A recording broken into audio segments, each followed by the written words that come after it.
Hello and welcome. I'm Sima Katauka and you are watching NewsX World. Let's take a look at some of the top stories. Ukrainian President Volodymyr Zelenskyy will meet British Prime Minister Keir Starmer in Downing Street ahead of the high-stakes Trump-Putin summit in Alaska. President Donald Trump has warned that President Vladimir Putin has only one chance and threatened severe consequences if Russia fails to halt its offensive.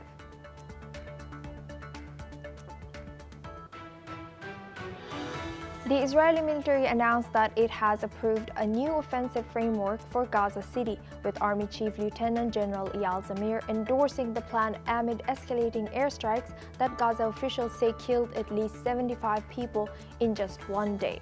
Hamas has condemned the aggressive incursions, warning of a scorched earth policy. India and China are in talks to resume border trade after a 5-year hiatus. Chinese Foreign Minister Wang Yi will visit India next week for high-level talks with National Security Advisor Ajit Doval on border issues, ahead of Prime Minister Narendra Modi's trip to Tianjin for the Shanghai Cooperation Organization Summit. Ukraine has launched dozens of drone attacks on Russia between Wednesday night and today, sparking massive fires including at a Volgograd oil refinery and wounding 3 people, according to local officials. Governors in Russia has confirmed the attacks and damage on Telegram. However, Ukraine has not commented yet. President Alassane Ouattara is pushing to turn Ivory Coast's former rebel capital, Bouaké, once marked by bullet-riddled buildings, into a symbol of recovery and unity ahead of his third re-election bid.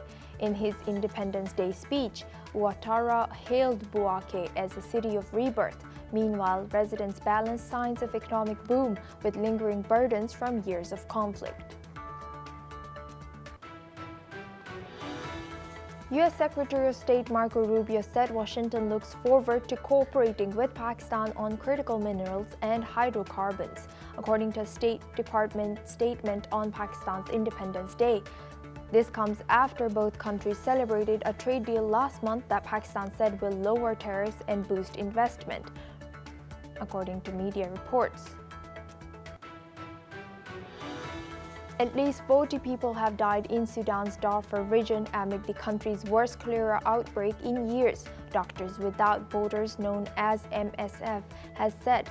MSF has also warned that the year-old outbreak is hitting hardest in Darfur, already devastated by more than 2 years of fighting between the army and the Rapid Support Forces, according to media reports. 1 person was killed and 5 others injured when a hot air balloon carrying 34 passengers crash-landed in northern Netherlands on Wednesday evening. The Royal Netherlands Aeronautical Association has said a sudden gust of wind caused the balloon to strike the ground and bounce, leading to passengers falling out. Ukrainian President Volodymyr Zelenskyy is due in London today to meet British Prime Minister Keir Starmer ahead of U.S. President Donald Trump's key talks with Russian President Vladimir Putin in Alaska tomorrow. Zelenskyy is due to meet Starmer at 9:30 a.m. local time at 10 Downing Street.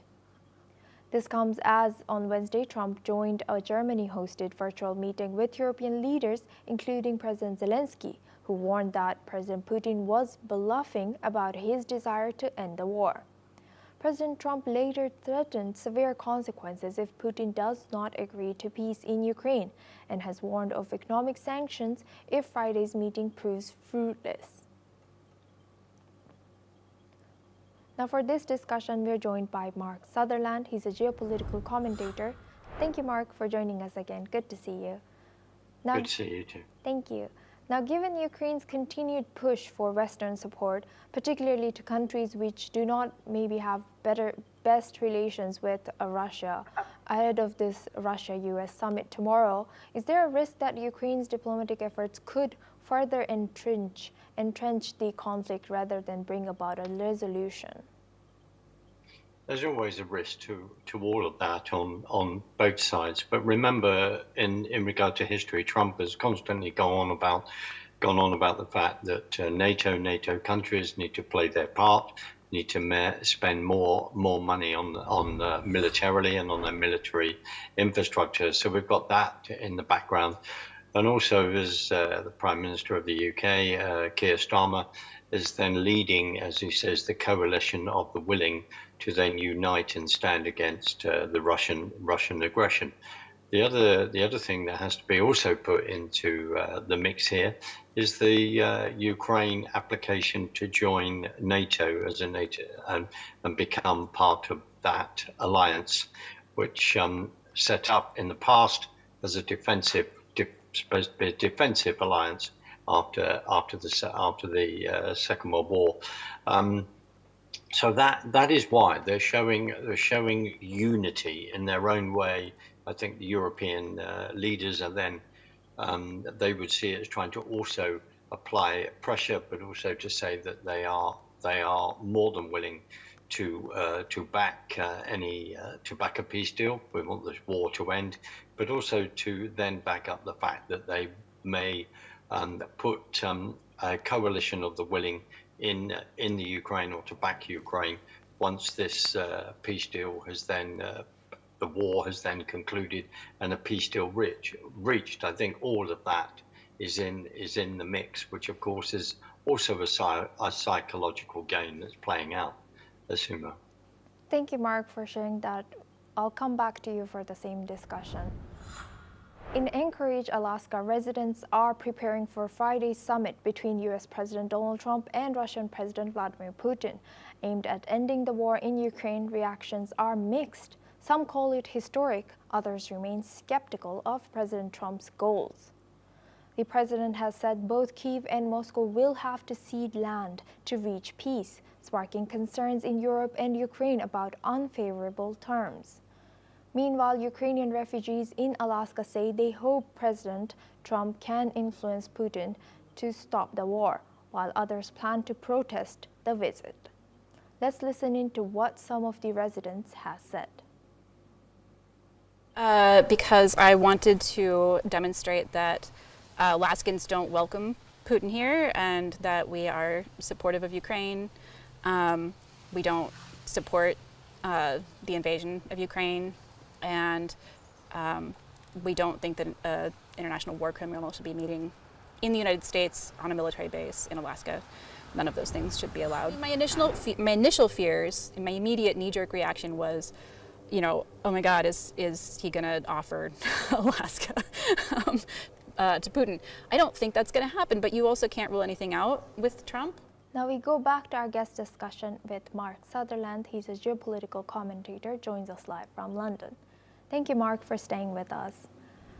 Now, given this mixed reactions to the upcoming U.S.-Russia summit, how responsible is the U.S. for potentially pushing for peace terms that may compromise Ukraine's territorial integrity? The key thing here, we always have to remember, look back in history of why people say what they're actually saying, and their reaction to it, listening to those comments from Alaska. Remember that Alaska was, America, I think, bought that off Russia in 1867, so it was interesting to put all these comments in the mix, because when land has been taken, where people are reflecting, are they then reflecting on the fact that, as Trump has already said, that land, there might have to be some deals. That has then been played down. That is then being played down, I believe, with what I'm reading, looking at before these conversations. But the fear will be understandable, and as Zelenskyy has said, President Zelenskyy has said that there will be, we're not giving up. Basically, we want the land back that Russia has taken from us. So that is all in the mix, Azuma, and comments are then said, comments are not said, denied. But the most important thing is there's going to be a meeting of these two leaders. I think it'll be the first time that Putin has been in American territory for 10 years. So this is all playing out. It's important that these conversations happened, and as you have reported on previously in earlier bulletins, and we've seen and we're reading it, is that Trump has said, look, if we don't sort this out, then there's going to be an escalation in regard to trade sanctions, etc. But of course, he's not going into details. So all of this, as I say, is in the mix, Azuma. Building on your answer, Mark, do you think that could US be risking losing credibility in Europe if it fails tomorrow to reach anything? It's an interesting question, because Trump, for a number of years, as I say, I go back to when he was saying this about NATO, you need to start pulling your weight in regard to the European countries contributing to that, and stop just relying on America. And he has spoken very, very firmly about that. And then countries, Germany particularly, is turning around and saying, right, we are then going to up the percentage of our GDP that we spend militarily. We look at what's been happening in other countries like Sweden, etc. Finland's reaction as well. So this is what, and also people then coming into the NATO alliance. So this is what is also playing out. Trump genuinely had a meeting with Zelenskyy, as you know, with J.D. Vance a few months ago, or just under that, in the Oval Office. It all turned a bit interesting in regard to comments and attitude of Zelenskyy, which Trump didn't particularly appreciate. His motivation is to end this war. Now, the diplomatic corps may not like the way he conducts himself at times, but he genuinely wants this to end, like we all do, because of the appalling casualties on both sides, and the devastation that has played out sadly in Ukraine. Azuma. Thank you very much, Mark, for sharing that. Please stay with us as we cut through to some visuals of UK Prime Minister and Keir Starmer and Zelenskyy. Now, UK Prime Minister Starmer has welcomed Zelenskyy to 10 Downing Street in London. We have the visuals on air now.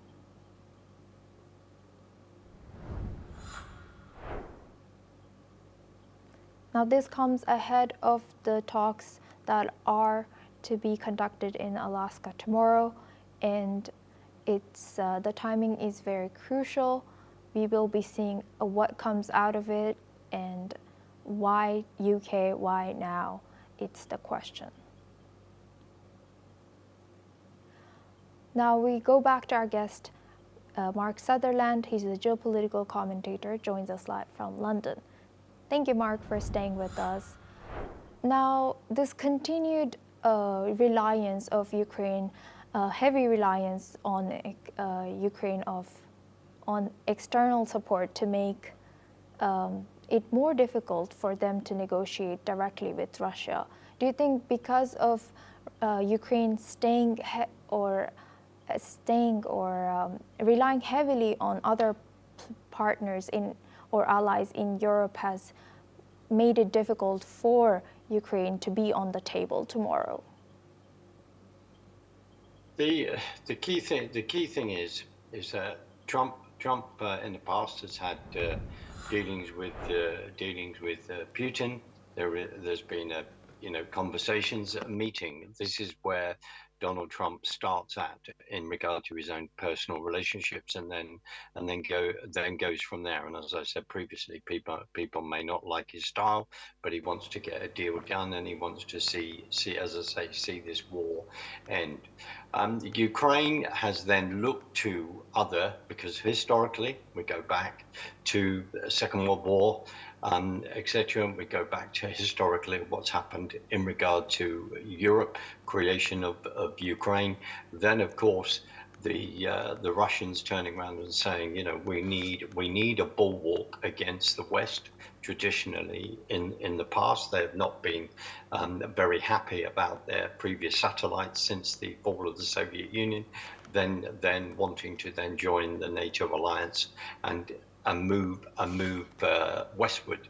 So in other words, if you are then saying, look, quite rightly, I understand that we're not happy of our country being invaded, you're then looking to other countries to then help and back up your criticism and your pushback against that invasion. We have to remember that under the Biden regime, the amount of money that America was putting into Ukraine, the amount of military provision as well, which was extremely extensive. And President Trump has gone, like others, saying, you know, what are we actually getting from this in regard to our expenditure?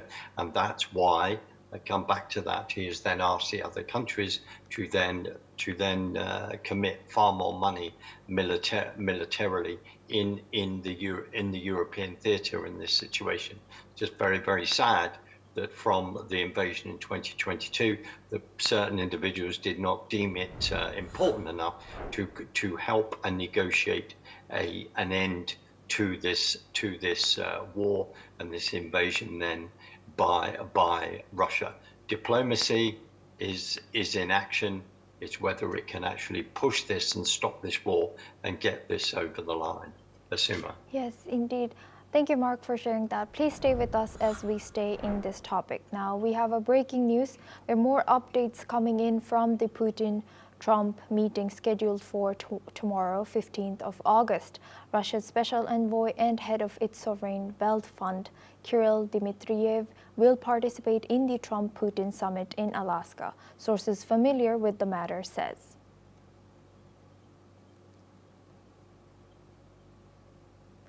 According to reports, at least 3 people were injured after a Ukrainian drone struck a car in the southwestern Russian city of Belgorod.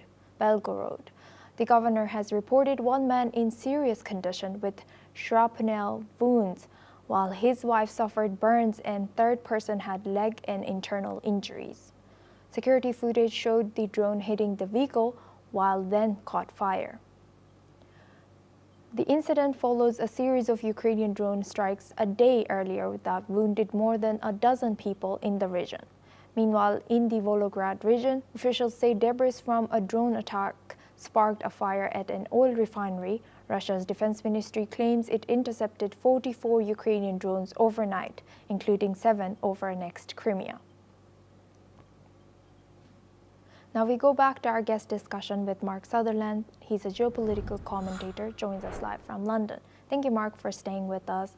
Now this increasing military offense in both sides, from both sides, are they trying to prove something before the upcoming summit tomorrow? Ukraine has been launching many drone strikes against Russia over the last months, and particularly in the last few weeks, as you and I have reported and discussed, the fact that Ukrainians have attacked infrastructure, they have attacked oil refineries, they have attacked then other industrial plants that contribute to the military-industrial complex of Russia.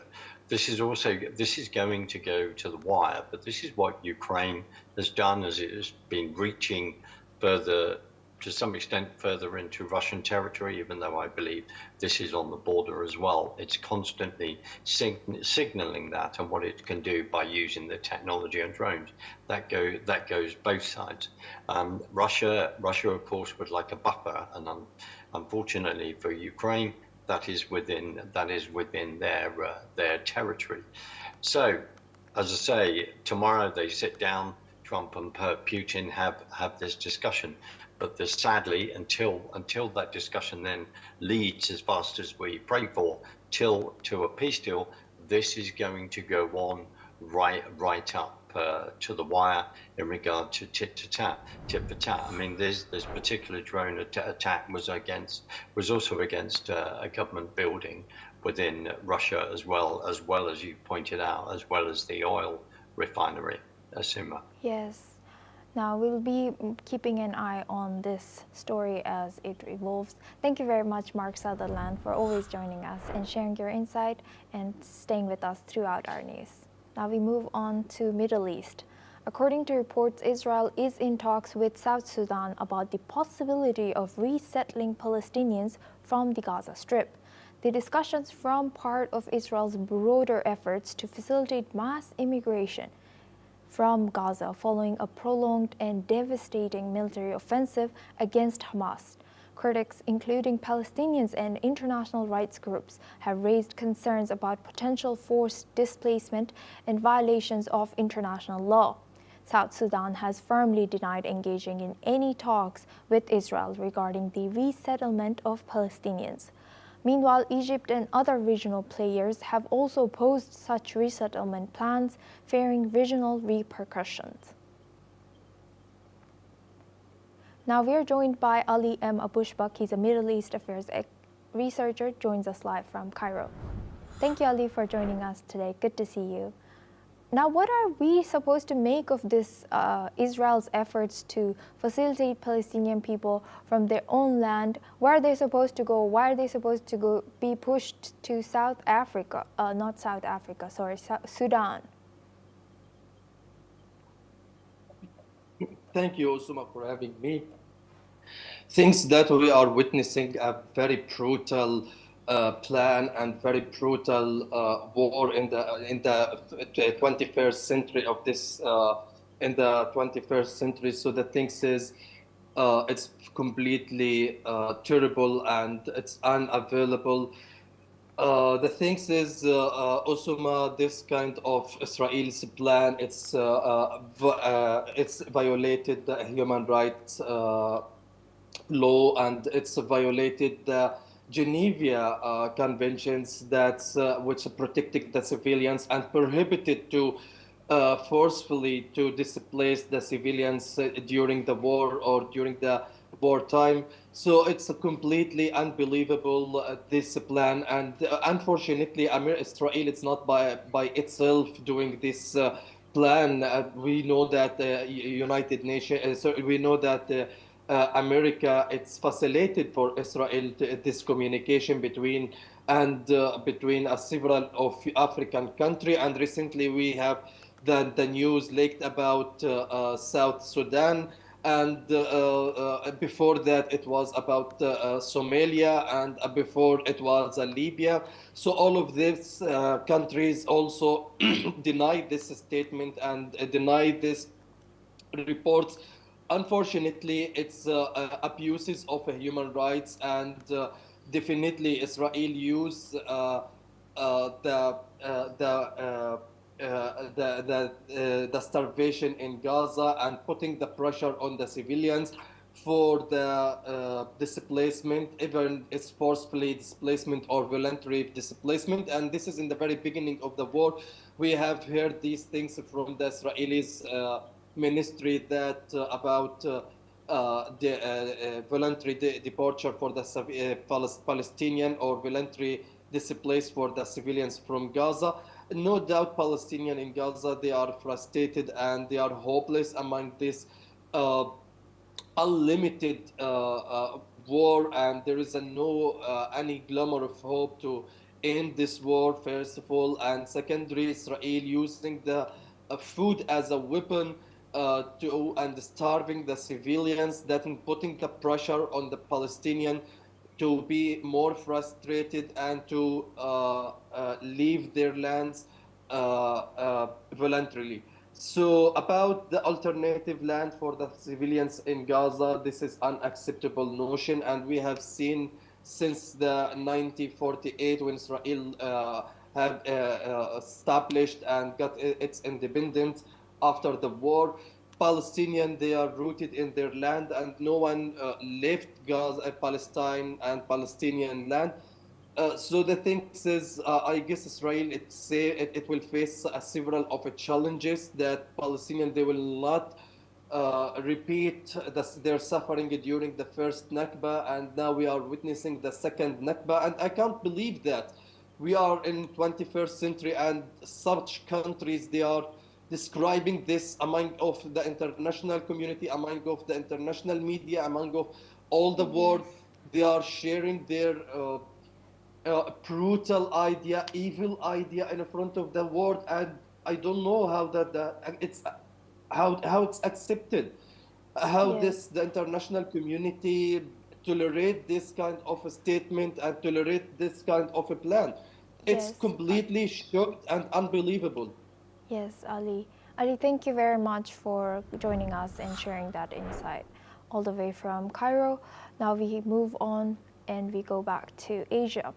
China has expressed support for Thailand and Cambodia in resolving their border dispute and offered to provide assistance based on the wishes of both nations, according to Chinese Foreign Minister Wang Yi.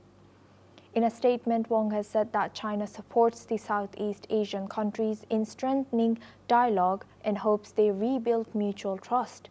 This comes as he met his Thai and Cambodian counterparts on the sidelines of the Lan Khang Mekong Cooperation Foreign Ministers meeting in China's southwestern Yunnan province. According to the statement, Wong praised Cambodia for cracking down on online gambling and fraud and voiced support for the country's political stability.